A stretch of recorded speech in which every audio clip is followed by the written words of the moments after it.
Welcome to Season 4 of the Knack for Business podcast. Question of the audience. Why does your home look nice, but still not feel calm, comfortable, or truly livable? That's exactly what our guest will unpack, no pun intended, in this episode. She'll share how thoughtful, space-smart design can transform the way you live and work at home, so your space finally supports your well-being instead of draining it. If you're ready to create a home that feels as good as it looks, stay with us and listen to the next few steps on how to get there.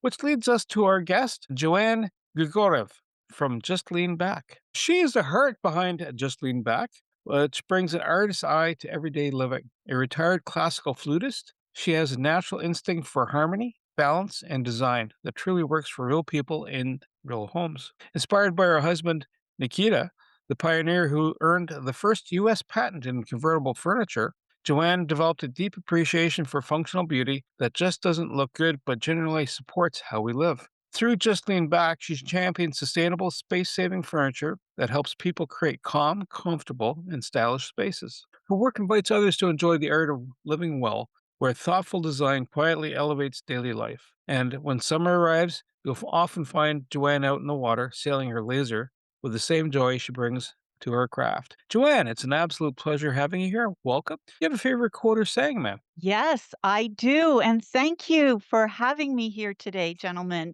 My favorite quote is the good design is born in the pursuit of the quintessential solution to clearly perceived and sharply defined user needs. And that is from my husband, Nikita Grigoriev. Wow, excellent.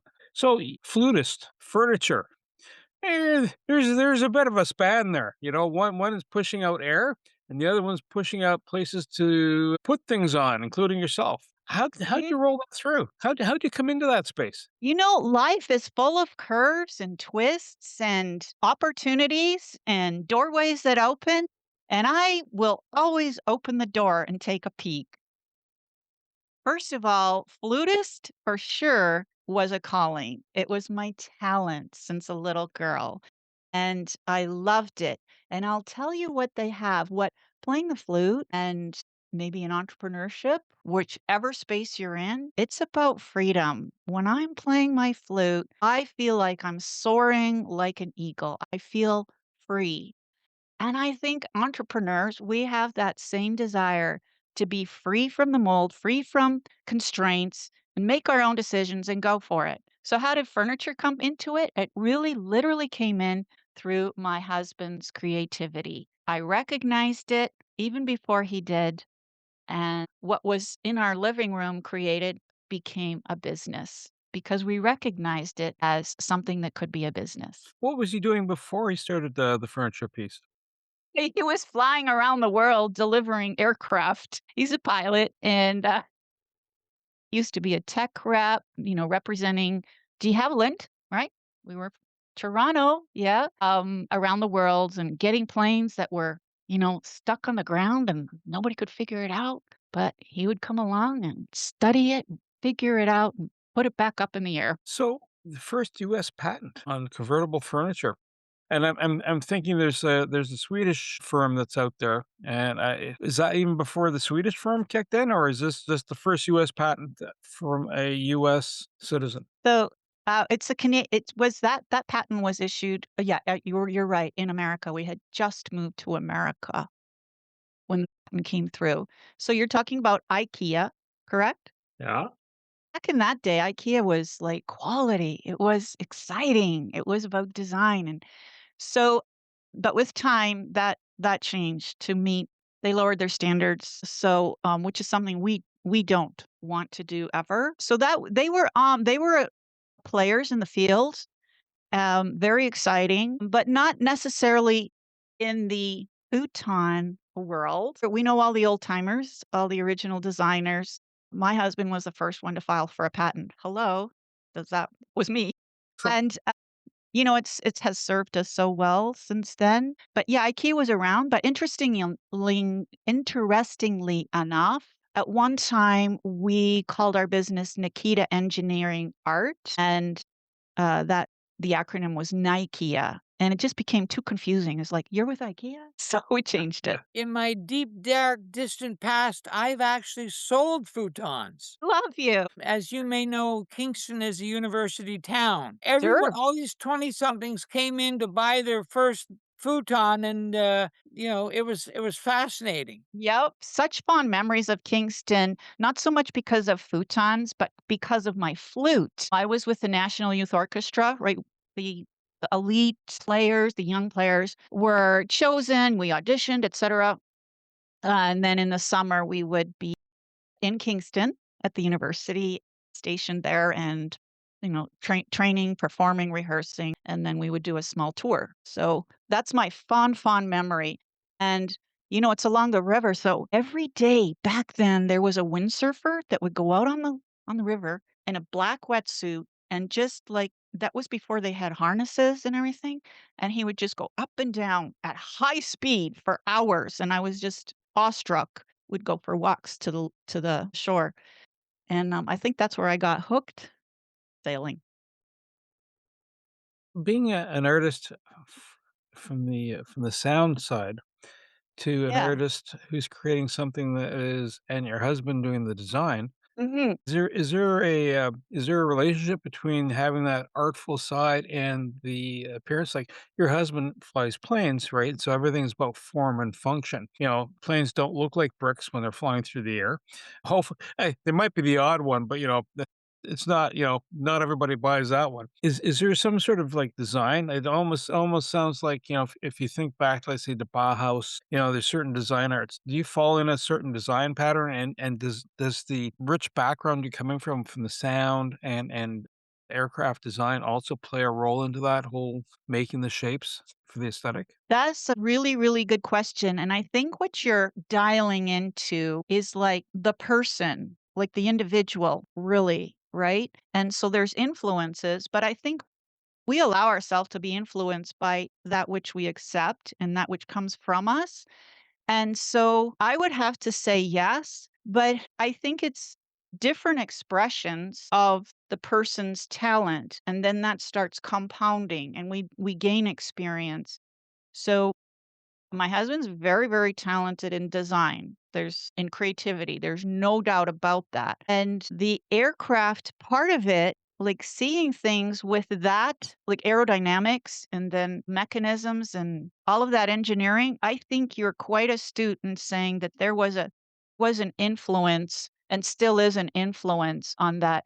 I mean, when you think about having that big, like you say, that all that machinery, that huge thing flying, thinking and you're an engineer and you're thinking in terms of principles and concepts, you're stretching that whole area and that eventually will get applied, I think, influence any other designs that you come out with or put attend to, like apply yourself to is what I meant really. Like given a problem, how do we best approach it.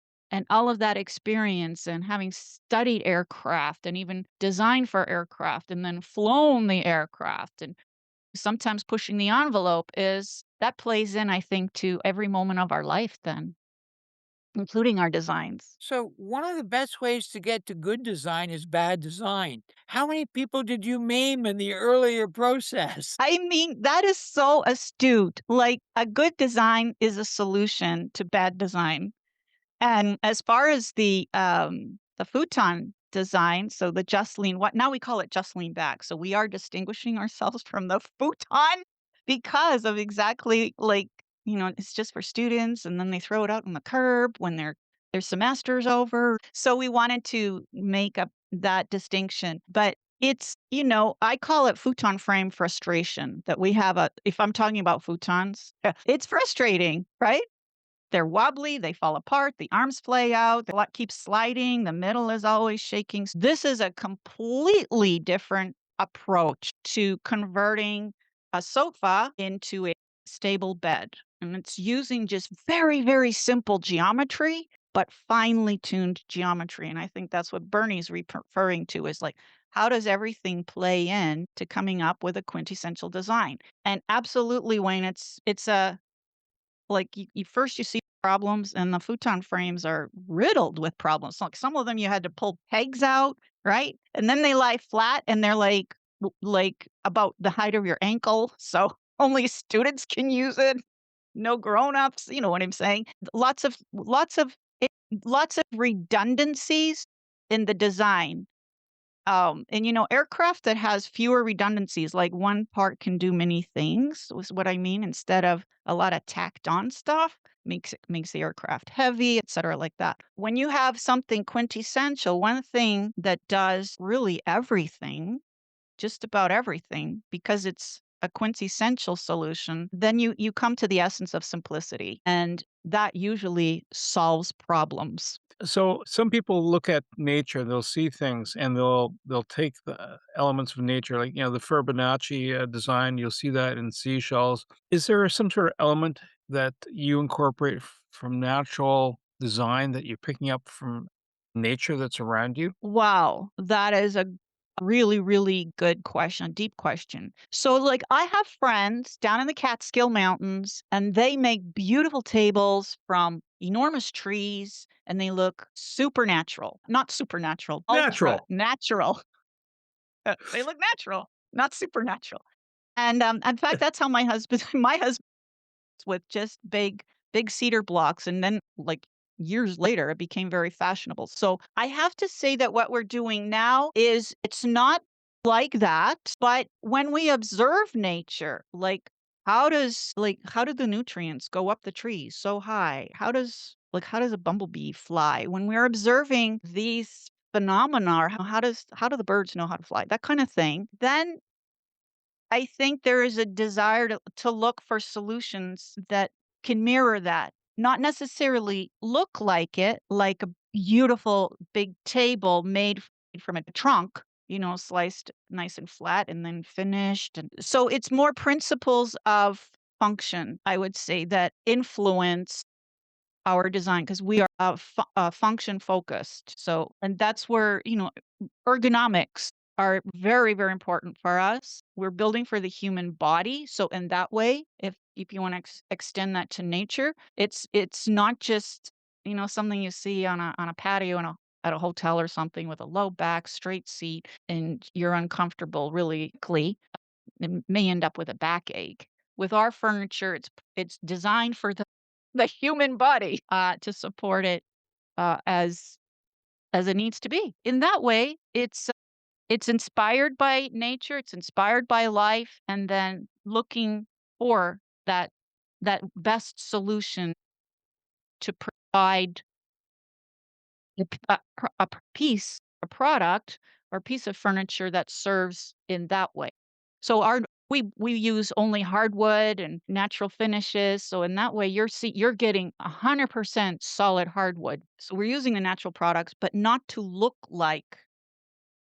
stay in its like primal look. It's being engineered into something very practical, very usable, and very comfortable user. So I won't even mention the $99 futons frames I sold. So you can mention them.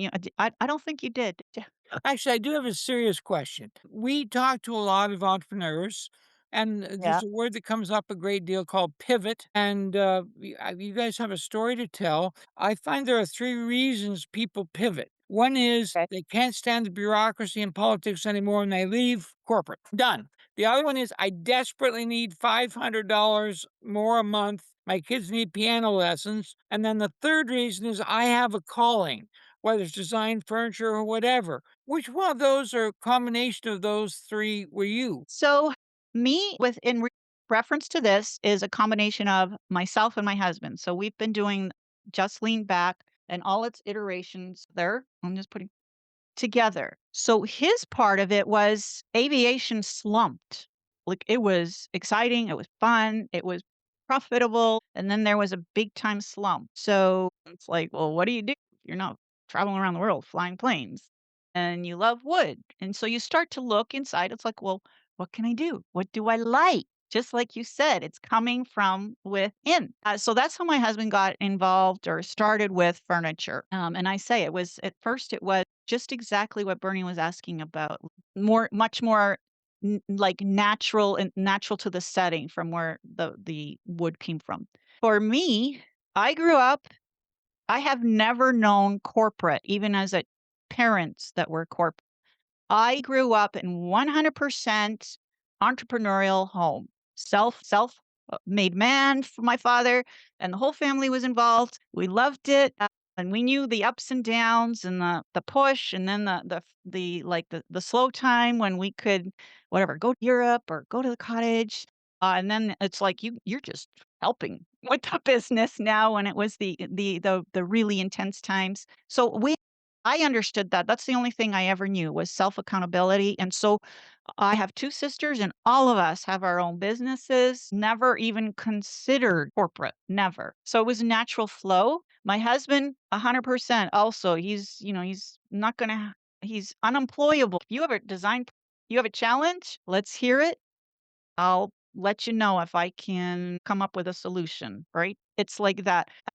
So the pivot, though, for us, we did have pivots within the furniture business, and it was more the external circumstances. So incomes just about stopped when America, how do I phrase this? Cheap China metal. It was made very easy for cheap China metal, futon frames and stuff to come into America, and Americans started gobbling it up, right? Because it was a very, very low price. So that put just about everybody in in a small manufacturing. And so I'll get to that later, but small manufacturing, it just about put them out. So the pivot was, well, do we cave? Do we give in? Do we just like throw in the towel? Or do we, you just feel like you've been punched and everything's been taken out of you after working so hard because your own business is your own baby and you invested. 'Cause for us entrepreneurs, we're putting our heart and soul into it. It's not just a job. It's never just a job. We were hit too, and for, a little while, it was like we're just, you're just staggering and you're wondering what to do and what should we do? And then we decided to pivot from futons to something for niche market, a real niche market, high quality, unique design. We redesigned it so that it could be produced in a small shop with a small footprint, very, very efficiently. So all of those parameters and the design itself became lighter, easier to assemble, and even more easier to use. Covered everything that the market could possibly sustain and accept, and then we started targeting more niche markets, and we weren't afraid to charge, much more, and we drew that distinction. So, we saw the rise of Birkenstocks, like sandals that cost a lot of money, or, specialty organic food shops. It's like, well, that's food, it's like the apples like cost twice as much. So we saw that there was a, a desire among the people, a market gap for quality again. People are getting tired of throwing plastic, cheap plastic and cheap China metal into their landfills here in America. And there was a demographic waking up. That was our pivot within Just Lean Back. I want to touch on the manufacturing piece, and you already kind of talked about it. Like you've built a design so it doesn't require not heavy resource. You get a prototype, and so this is gonna be 2 or 3 questions wrapped in this query here. How often you do a prototype, or how many times do you do an iteration of a given product? 2, woodworking. Every once in a while, I'll listen to someone talk about wood, and then they explain things. The direction of the grain, and then if you're buttressing it up against another piece of wood, the grain has to go the opposite. There are a whole bunch of nuances, and then even the finishing of it, right? And then, if you have a block of wood, or you have, are you bending it, using steam, there's a whole series of things. And then the finishes, right? So what's the life cycle? Like, here's my lumber, here's some stuffing, here's some fabric for the cloth portion. How long does it take from got it here from raw to finished? And distribution. How do you move it around? I gave you about, like, 4 hours worth of questions right there, but just if you want to do a quick sum check on some of them. And those questions actually involve several pivots. Situations change in the world. We had the big COVID, that changed. We made big changes during that time. And what the change was simplicity. We can't offer every single beautiful we're not offering any more finishes. We used to have like espresso and white and black, and then like for fruit wood and dark walnut, and we had 4 woods. Now we have 1 wood, finished or unfinished, a limited line of fabric. So that's what how we pivoted. But it's interesting. That's a really good question. As for the frame, you're like, hang on, but we have, because of the efficiency, like once the wood is in the shop, okay, it's 1 man hour. Now, that's because of hyper efficiency. It's not just one person doing it, but if you calculate all of the steps, 1 man for finished product. That's unfinished. Then finished takes a bit more time, but we have that. That's an example. That's the efficiency part of production, really honed in and still yet simple. Now, some of the other questions. Well, how long does it Oh, take you to make one? iterations. Yeah. Iterations. The iteration we have currently is, I don't want to say the word perfect, but it is good. It's it can't get, especially the freedom frame, the armless one. When you get into arms, then you get into styling, right? But the freedom frame, the principal structure, so the freedom frame, meaning it's the support is recessed, and so you have a free perimeter. That's why we call it that. You have a free perimeter in the sofa, and then you have a free perimeter in the bed. That is like the quintessential. Everything is pared down to the quintessential essence of what you need. When you get into having a piece with arms and wraparound boards and stuff, that's when you get into styling, and you can then it's a matter of the iterations would be, you know, we should make the arm top wider, looks better. Well, then how do you have the structure? Then it's like pressure, whatever it's called. My husband's better. Weight loads and pressure, and then when it's converting, how stable will it be and how vulnerable will it be, etc. But I can tell you, as far as iterations, we have something when we are coming up with a new design, fundamental design, or even, let's say, a new iteration of what we have. One thing that could possibly happen in the future is, I don't know about why, but maybe Americans, they're either getting older or they're getting creakier. And so they want the piece a little higher. Okay, can it be higher? It's like, well, we're telling you, it's at normal sofa height. Well, can you put it higher anyway? And that would be an engineering, what we call prototype blues we'd have to go through. It's like we have the idea, but now we got to come up with the exact components and how they're going to reconfigure and all of that. So that would be a reiteration, would take time. It takes time. It's like composing or something or writing a book. It's without AI. Coming from within you, you have all these thoughts and then you've got to work through it. And that's the same with, with an iteration. It's like almost like a new design, and it can take days. It can take weeks. You're lucky if it just takes hours. No, no, it's perfect. I just, because you're handling the full spectrum from high, there's raw material or design, prototype it. Now I gotta manufacture it, so you're gonna tweak things so you can go boom, boom, boom. There's a recipe, and it's effective use of man hours or woman hours or labor and Yep. product, right? Mm-hmm. And Yep. you're off to the Materials. races. Distribution. So, like, do they come to you? Do they find it in your local furniture store, or is it a specialty niche retailers for you? Like, how do you handle the distribution piece? Good question. We used to, back in the day, we used to service a lot of the futon stores. We had like 100 accounts, right? And so it was a quality piece. And that's what we were doing. And then the survivors came up for air, redesign themselves, and we did that. And serving volume was no longer priority. Big numbers was no longer priority. Niche market became the goal. We had showrooms for a while. That was great.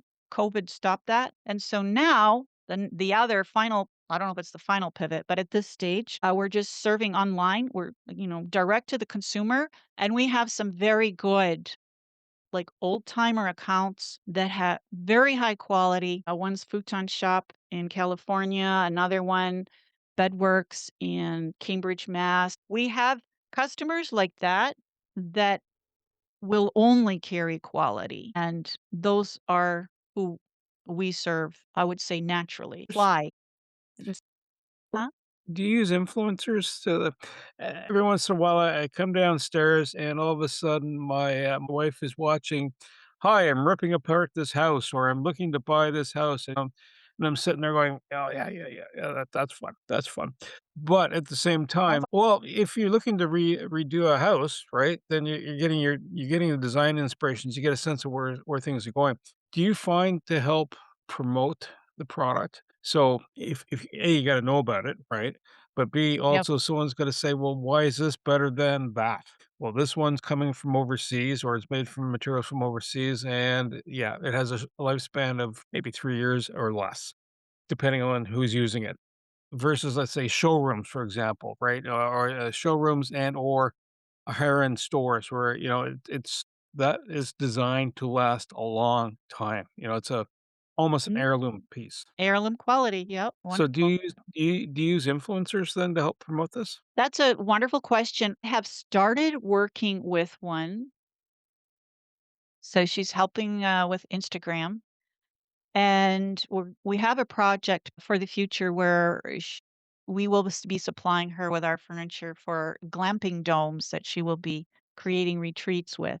So that is a step in that direction. And I think you're quite right. That is absolutely the way to go in this day and age. And it's something that can be done on the internet, really. So we're stepping into that world. I just imagine, speaking of glamping, I just imagine a 747 where all the seats were futons. I don't know how it works, but I Literally imagine that too. I thought our design's perfect for just lean back and go to sleep, in first class. The principal design of it. I do have a serious question that you've actually worked through and maybe even uncovered. Some of our clients, some of our guests are artisans, and Right? the Yeah. problem is that almost guarantees they can't scale. Yep. So, I mean, if you were going to spitball and there was licensing and franchising and selling to a bigger company who had distribution or Mhm. bringing in children, how do you see artisans or growing their business when it was based on a craft? Yeah. Okay. Two things here. Well, first of all, I've done a lot of artisan shows and we would sell a lot. Uh, because the reason I believe for all of those shows, at least the ones I was participating in, it had to be handcrafted. Right? Had to be handcrafted. I think some things are scalable and some things aren't necessarily scalable. If you're talking, I mean, I know a jeweler, she's scaling. It's the ability to scale, to make volume. And that's kind of diminishes the artisan quality, right? The artisan mystique about it, the artisan appeal. So I'm not sure that because we can buy something, from Walmart that looks beautiful, but we know it wasn't made with love and the beautiful materials and the raw materials, etc. So slightly different. We can fall into the two categories, but for us, scaling is how it was designed from the very beginning. And that brings me back to what Bernie was asking about, like the production. The production is as much a design as the product, the design itself. It's unless you're thinking in that way and have, let's say, skills, we all have different skills, and you have that skill, you have that ability to create a system. Everything comes down to systems. You create a system that will allow for minimal like technology for maximum like results. And so in you're able to scale and still keep it simple. That I think is a skill. And I don't think most artisans think like that or have that skill. So they would have to hire somebody. So if you're making little jewelry things and painting them, hand painting them and things, I think immediately, okay, well, because we did go to China, and we looked at when we look, because when you're knocked out, then you think, okay, well, how do we figure this out? What are the doors that can open? And going to China and having it made in China, we considered that, and we absolutely said no. People were abused. We would have to just about live there to manage and educate, and then it would be riddled with problems anyway, and then you're dealing with the import. We didn't want to deal with that. A lot of our colleagues, or several of our colleagues, did go that route, but we didn't want to deal with that. So, you make those choices. But when I'm thinking of fine made jewelry, I don't want it to be mass produced from China. If I'm going to buy it from somebody face to face, like when I'm buying meat from the local farmer, I look them in the eye and I ask them, is this like chemical free meat? Am I eating something good for myself? And they say, yes, I trust that. And I want the same thing when I'm shopping with artists. I want that handmade, unique, one of a kind quality. That's what I want from artisans. Our business model was never that from the beginning. It was to be produced at it was to be scaled. That's how it was designed. So if you're to sit back and look at the journey you've gone through, so there's been the career shift, there's been the pivot within the business itself, and so forth. What two or three elements would you want to relay to somebody if they're about to start their own business and let's say they're going to focus on niche?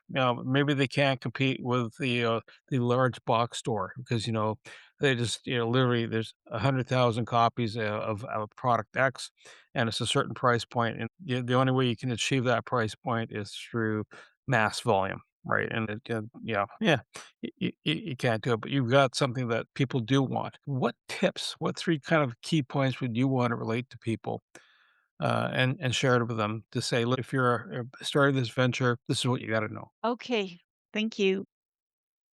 This is like to set the platform or set the concept. Number one, don't be envious of Amazon or the big box stores. Don't.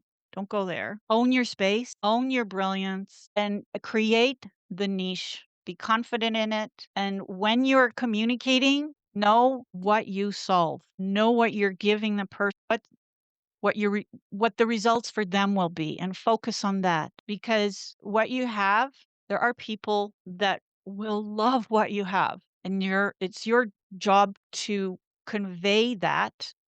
And so how do you make yourself visible? Well, there's platforms like Etsy is a wonderful one. Etsy, there's other platforms like that. Learn about what works, funnels and things like that. You got to be working in the paradigm of communication that we live in. Distinguish yourself. Always talk about what it's giving, what it's the problem that it's solving for the person looking. It could be something very unique, very special. And don't there's a lot of don'ts here. Don't price it according to, if you're afraid to price things because of your own maybe background or upbringing, whatever, don't do that. Understand that there is someone at every price point that you can serve. And um think of them, not of yourself. And so those make it easy to buy. And when they're ready, make it easy and serve them. Love on them. Follow, be there. I mean, I have a conversation with almost every, not the stores necessarily, but with every individual buyer, direct buyer. I have conversations with them You also about their share home. Yeah. Do you also share a story of the origin story of the furniture? Or this one is, if it's the futon or versus the one that, because I'm looking in the background behind you right now, right? And there's different formats, right? There's one where multiple people, or maybe it's the lover's nook type thing. Do you ever tell a story that goes with it, going, "This was inspired by my cat," now it curled in my lap. I mean, I'm just picking something random out of the air, but, do you also embed that as part of the pitch? Or you just Uh, talk about your husband and the aircraft and going, "Listen, this can fly too." You just have to pretend to yeah. her. Well, I mean, the thing is, we all want to be comfortable in our homes, and we're at a time in life where we're the word overwhelm is legit because we're bombarded with new stuff and old stuff that's good, stuff that's bad, stuff that's like so much stuff. And what I like to do is just create a calm space and show that one what if one thing or one piece could solve a few problems for you? So you have your home and it opens up. There's a screen and porch on the back, opens up to a brook, and then beyond that is a little bit of a forested area, and you love being on your porch. You would even love sleeping there in the summer, and you love being there with your children, but it's a small area, right? How do you, and I mean, when the kids are gone in school, you like to bring your computer out there with a cup of coffee and get a few emails sent out. So that one space that like I think most of us love being on our porch. And I show them that our furniture can serve all of that with just a few pieces, so simply, so easily, so comfortably, so safely, and they can choose the fabric. It that's what I try to bring is create the vision for them. Do you have a high-end porchware line? Well, that's where we niche, the outdoor convertible sofas, sofa beds for your porch. Very cool. So we've mentioned online. We're meeting on Zoom. So here's a question. Where's your target market and how do we get a hold of you? And who are we if we want to talk to you? Well, beautiful. Well, you can go to our website, justleanback.com, and you have questions, just, chat with me or click on the email. I'll be the one responding. So you can ask the questions there. The phone number is everywhere. I have this nook and it's underneath the staircase and I love it there because there's a little window, but I don't want my chair to be stuck there. I was like, oh, you need a freedom chair. It's this size, it'll roll. You can roll it out, you can lean it back, you can put your feet up on the ottoman, and you have a bed, a chair, a bench, everything. You So, get it so in other countries? no, we have we've had people, but when it comes down to the shipping, we haven't cracked that code, or that problem, or we haven't addressed that. Get your Or husband sort to of fly them. Just have him bring them. exactly, right? I was going to say that. Sorry. He could. Yeah, our plane is much too small. I just imagine a Cessna with this big couch behind it. Yeah, I mean, maybe, yeah, I mean, he doesn't have as a Mooney, but anyway, that's a funny question. So right now it's nationwide, America. I mean, if somebody really, really wants to import it to Europe or something, would be a conversation, and there would have to be decisions and movement and action taken from the end buyer too. So we're not opposed to it. Yeah. Joanne, I want to say thank you so much for your time today. It's really cool to hear about someone who is building a product, bringing it to market, niche, enjoys it. And there's so many components that come into it that are just a natural fit. It's almost like a custom suit story, right? And you found your custom suit and you found your marketplace. Also like to thank my co-host Wayne Pratt and you, the Knack for Business listeners. This just tells you, it can give you an inspiration as to how things can come together. If you happen to be in the continental US and you're looking for that, I want to be comfortable and on the back porch or in the what do you call that? The summer porch where it's kind of closed in, because up here in Canada, the mosquitoes will come after you, and right after the deer flies and horse flies and any other monstrous little beasts that fly in the air. But anyhow, if you're looking for that comfortable resting spot where you can sit back and just relax, reach out to Joanne. To reach the podcast hosts, email them at info@creativeinsight.com or by the website creativeinsight.com, spelled KREATIVISIGHT.com.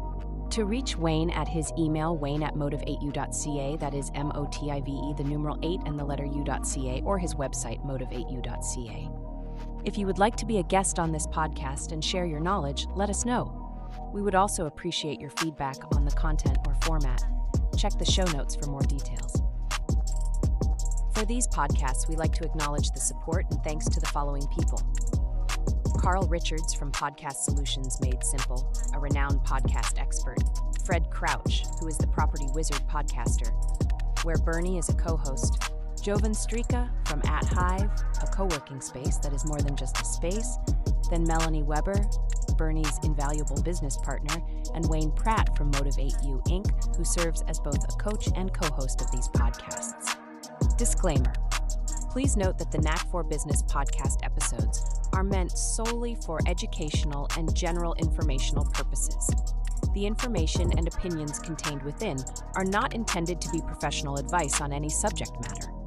The thoughts, views, and opinions expressed by the participants are their own personal beliefs and do not represent the views of the podcast hosts or any affiliated organizations. It is important to note that this podcast is not a replacement for consulting with certified experts in your area who possess knowledge of your unique situation. The hosts of the podcast, along with any participants or affiliated groups, do not take responsibility for any actions taken or not taken based on the information presented in this episode. It is highly recommended that individuals seek guidance from their own personal advisors in fields such as accounting, law, or other pertinent areas prior to undertaking any actions or making decisions that may impact their financial, legal, or other aspects of life.